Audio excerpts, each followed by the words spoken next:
राधे राधे दोस्तों, मासिक धर्म के दौरान कौन से कार्य नहीं करने चाहिए। दोस्तों, एक बार माता लक्ष्मी और भगवान विष्णु क्षीरसागर में शेषनाग की शैया पर विश्राम कर रहे होते हैं। तभी देवी भगवान विष्णु से पूछती है, हे प्रभु, आज मेरे मन में एक शंका उत्पन्न हो रही है। केवल आप ही मेरी इस शंका का समाधान कर सकते हैं। भगवान विष्णु के प्रिय, तुम्हारे मन में जो भी शंका हो निसंकोच होकर पूछो, मैं तुम्हारी सभी शंकाओं का समाधान अवश्य करूंगा। देवी लक्ष्मी कहती है, हे प्रभु, इस श्राप के कारण स्त्रियों को मासिक धर्म की पीड़ा सहन करनी पड़ती है। मेरा दूसरा प्रश्न यह है प्रभु, एक रजस्वला स्त्री को कौन से कार्य नहीं करने चाहिए जिससे उन्हें पाप लगता है। भगवान विष्णु कहते हैं, हे देवी, आज तुमने मानव जाति के कल्याण के लिए बहुत ही उत्तम प्रश्न किया है। तुम्हारे इन सभी प्रश्नों का उत्तर देव शर्मा इस प्राचीन कथा से प्राप्त हो जाएगा। इस महान कथा का श्रवण करने मात्र से ही समस्त पापों का नाश होता है। जो भी पति पत्नी इस कथा को ध्यानपूर्वक सुनते हैं उन्हें सौभाग्य की प्राप्ति हो। इसीलिए हे देवी, आप भी इस कथा को ध्यानपूर्वक सुनिए। देवी लक्ष्मी कहती हैं, हे प्रभु, ये देव शर्मा कौन थे, उनका आचार विचार कैसा था? मैं इस कथा को अवश्य सुनना चाहती हूँ। कृपया आप इस कथा को मुझसे कहिए, मैं इसे पूर्वक पूरा अवश्य सुनूंगी। भगवान विष्णु कहते हैं, लेकिन वीडियो में आगे बढ़ने से पहले एक छोटी सी रिक्वेस्ट है। अगर आपने ये चैनल अभी तक सब्सक्राइब नहीं किया है तो सबसे पहले सब्सक्राइब कर ले, ताकि सनातन धर्म से जुड़ी सारी जानकारियां आप तक सबसे पहले पहुंच सके। कमेंट्स बॉक्स में प्यार भरा राधे राधे लिखकर आपकी हाजिरी अवश्य दे। चलिए वीडियो करते हैं स्टार्ट। हे देवी, पूर्व काल की बात है। मध्य प्रदेश में एक अत्यंत शोभायमान नगरी थी। उस नगरी में देव शर्मा नाम के ब्राह्मण रहा करते थे। देव शर्मा को समस्त शास्त्रों और वेदों का ज्ञान था। वह परम बुद्धिमान, गुणवान तथा धर्म कार्य में तत्पर रहता था। सभी वर्णों के लोग उन्हें सम्मान देते थे। वे प्रतिदिन यज्ञ, दान, धर्म तथा संध्या उपासना किया करते थे। वे पशुपुत्र, बंधु बांधव तथा धन संपत्ति से संपन्न थे। देव शर्मा की पत्नी का नाम बदला था। वह भी अत्यंत चरित्रवान, गुणवान तथा पतिव्रता, धर्म का पालन करने वाली स्त्री थी। फिर एक दिन देव शर्मा ने अपने घर पर सत्यनारायण की पूजा रखी और सभी ब्राह्मणों को स्वयं जाकर निमंत्रण दिया। नगर में निवास करने वाले समस्त मनुष्यों को उसने पूजा की। पूजन के लिए फिर पूजा के दिन ब्राह्मण उसके घर पर पधारे। देव शर्मा ने सभी ब्राह्मणों का विधिपूर्वक पूजन किया और उनका आदर सत्कार किया। फिर उसने सभी ब्राह्मणों को घर के अंदर बुलाया और सुंदर आसन देकर उन्हें बिठाकर मिष्ठान भोजन कराया। ब्राह्मणों को भोजन कराने के बाद उसने भगवान का स्मरण करते हुए सभी को वस्त्र आदि का दान करके विदा किया। वे सभी ब्राह्मण देव शर्मा को आशीर्वाद देकर वहां से चले गए। उसके बाद उसने अपने परिवार, बंधु बांधव तथा अनेक दिन और भूखे लोगों को भोजन कराया। इस प्रकार से सभी को भोजन कराकर और पूजा संपन्न करके जब वह ब्राह्मण अपने घर के द्वार के सामने खड़ा रहा, तब उसने देखा कि उसके घर के सामने एक कुत्तिया और बैल बात कर रहे थे। उस ब्राह्मण ने उस कुत्तिया और बैल की पूरी बात सुनी तो उसे बड़ा आश्चर्य हुआ। वह कुत्तिया और बैल उसके माता पिता ही थे, जो पिछले जन्म के पाप के कारण इस जन्म में कुत्तिया और बैल बन गए थे। तब वह ब्राह्मण मन ही मन सोचने लगा, ये दोनों तो साक्षात मेरे माता पिता ही हैं, जो मेरे घर पर पशु बनकर आए हैं। किस कारण से इन दोनों को प्राणियों का शरीर प्राप्त हुआ? अब इनके उद्धार के लिए मैं क्या करूं? इस प्रकार विचार करते हुए उस ब्राह्मण को रात भर नींद नहीं आई और वह रात भर भगवान का स्मरण करते हुए सोच विचार करने लगा। उसने सोचा, मेरे माता पिता की मुक्ति का उपाय केवल मुनिव। सुबह होते ही देव शर्मा स्नान आदि कार्य संपन्न करके मुनि वशिष्ठ जी के आश्रम पर पहुंच गया। आश्रम पर आते ही मुनि वशिष्ठ जी ने शर्मा का स्वागत किया। वशिष्ठ जी कहने लगे कि ब्राह्मण श्री कारण से आपका हमारे आश्रम में आगमन हुआ है। आप दुखी दिखाई पड़ते हो, आपके दुख का क्या कारण बताओ? देव शर्मा कहता है, यह मुनिवार, आपको प्रणाम है। आपके आज मेरा जन्म सफल हुआ है। हे मुनीश्वर, आज मैं आपके पास एक शंका, कृपया आप ही मुझे इस दुख से बाहर निकाल सकते हैं। मैं अत्यंत दुखी और दुर्बल हो गया हूँ। वशिष्ठ जी कहते हैं कि ब्राह्मण, दुख ना करो। तुम्हारी जो भी शंका निसंकोच होकर पूछो, मैं अवश्य तुम्हारी शंका का समाधान कर लूंगा। फिर देव शर्मा कहता है, यह मुनिवार कल मैंने अपने घर पर भगवान विष्णु का पूजन किया तथा अनेक ब्राह्मणों को और भूखे लोगों को भोजन कराया। विधि पूर्वक भगवान का पूजन किया। फिर मेरे द्वार पर एक कुत्तिया और एक बैल आ गया। दोनों मेरे घर के सामने खड़े होकर बात कर रहे थे। सबसे पहले उस बैल से किस प्रकार से कहने लगी, हे स्वामी, आज जो घटना घटी उसे सुनिए। हमारे पुत्र के घर में ब्राह्मणों के भोजन के लिए जो दूध रखा था, एक सांप ने उस दूध के बर्तन में अपना विष शुरू कर दिया था, जिसे देखकर मुझे बड़ी चिंता होने लगी। उसी दूध से भोजन बनने वाला था। अगर सभी लोग उस दूध को खा लेते तो उनकी मृत्यु हो जाती, इसीलिए मैंने उस बर्तन में से सारा दूध पी लिया।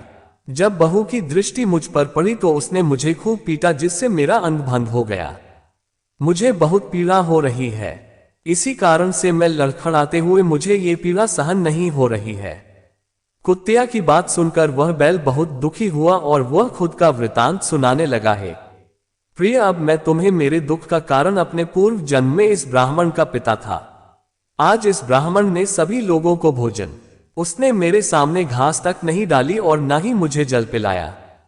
इसी कारण से मैं बहुत दुखी हो गया हूं। फिर देव शर्मा कहने लगा, इस प्रकार से अपने माता पिता को कुत्तिया और बैल के रूप में ऐसा बोलते हुए देखकर मुझे बड़ा दुख हो रहा है। मुझे रात भर नींद नहीं आ रही है। हर क्षण मुझे चिंता सता रही है।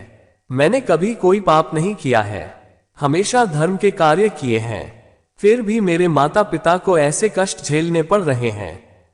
इसी कारण से आज मैं आपके पास आया हूं।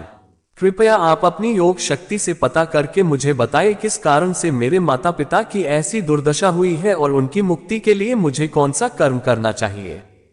फिर गुरु वशिष्ठ ध्यान लगाते हैं और उस ब्राह्मण के माता पिता के पूर्व जन्म के कर्मों को दे और देव शर्मा से कहने लगते हैं कि ब्राह्मण, तुम्हारे माता पिता ने पिछले जन्म में घोर पाप किया है।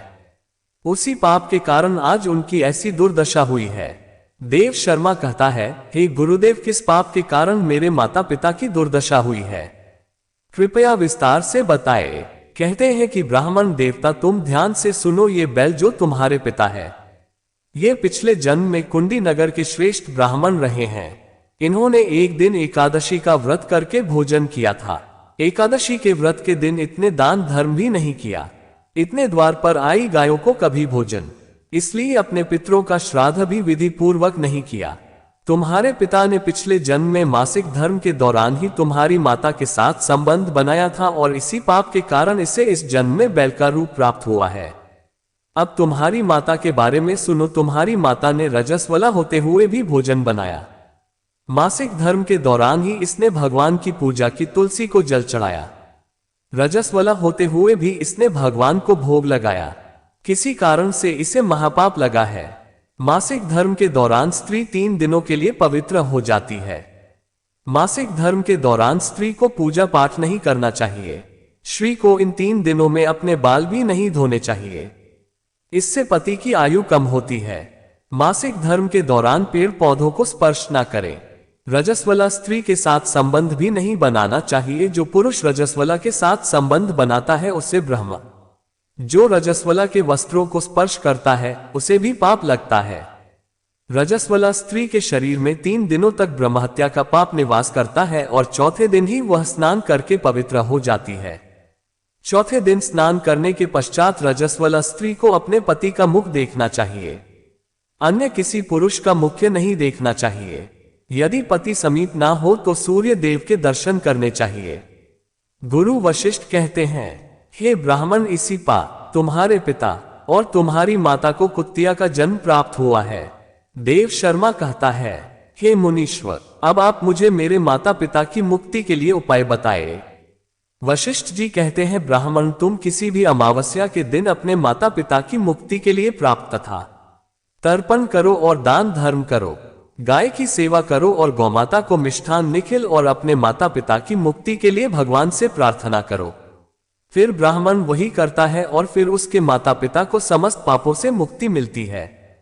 भगवान विष्णु माता लक्ष्मी से कहते हैं, हे देवी, मैंने तुम्हें रजस्वला स्त्री को कौन से कार्य नहीं करने चाहिए इस विषय में बता दिया है। अब मैं तुम्हें बताता हूं किस कारण से स्त्री को मासिक धर्म से गुजरना पड़ता है। तत्काल के नाम से प्रसिद्ध दाना हुआ करते थे। दानव होने के कारण उनका स्वभाव उग्र था और वह हमेशा ही युद्ध करने के लिए तत्पर रहते थे। फिर एक दिन सभी दानव वृत्रासुर के साथ मिलकर स्वर्ग लोक पर चढ़ाई करने लगे। उन असुरों के पास भयंकर शक्तिशाली अस्त्र थे जिसका देवता सामना न कर सके और भागकर ब्रह्मदेव के पास चले गए। फिर ब्रह्मदेव ने उन्हें असुरों को परास्त करने का उपाय बताते हुए कहा, हे इंद्र, तुम इसी क्षण महर्षि दधीचि के पास शरीर की हड्डियों से तुम्हें अस्त्र शस्त्र प्रदान करेंगे। उन्हीं अस्त्रों का प्रयोग करके तुम वृत्रासुर का वध। सभी देवता महर्षि दधीचि के आश्रम पर जाते हैं और उन्हें प्रार्थना करके वस्त्र प्रदान करने की विनती करते हैं। फिर संसार के कल्याण के लिए महर्षि दधीचि अपने शरीर की हड्डियों से अस्त्र शस्त्र निर्माण करते हैं। उन हस्तियों में से एक वज्र नाम का अंतर होता है जिसे देवराज इंद्र धारण कर लेते हैं। फिर सभी देवता गण वृत्रासुर के साथ युद्ध करने के लिए निकल जाते हैं। देवताओं और दानवों के बीच भीषण युद्ध होता है।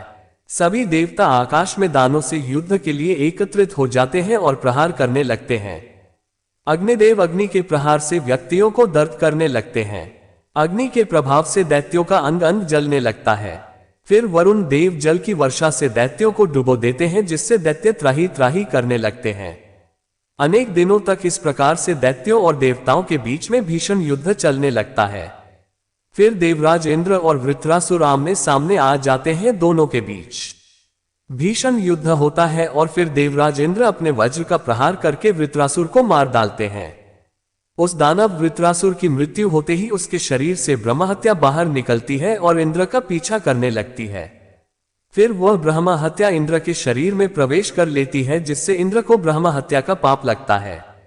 देवराज इंद्र ब्रह्मदेव के पास जाते हैं और उनसे ब्रह्महत्या से छुटकारा दिलाने के लिए कहते हैं। फिर ब्रह्मदेव ब्रह्महत्या को इंद्र के शरीर से निकलने की आज्ञा देते हैं और वह ब्रह्महत्या इंद्र के शरीर से बाहर निकलकर ब्रह्मदेव से कहने लगती है, हे परमपिता, अभी तक मैं वृत्रासुर शरीर में निवास कर रही थी क्योंकि उसने अनेक ब्रह्महत्याएं की थी।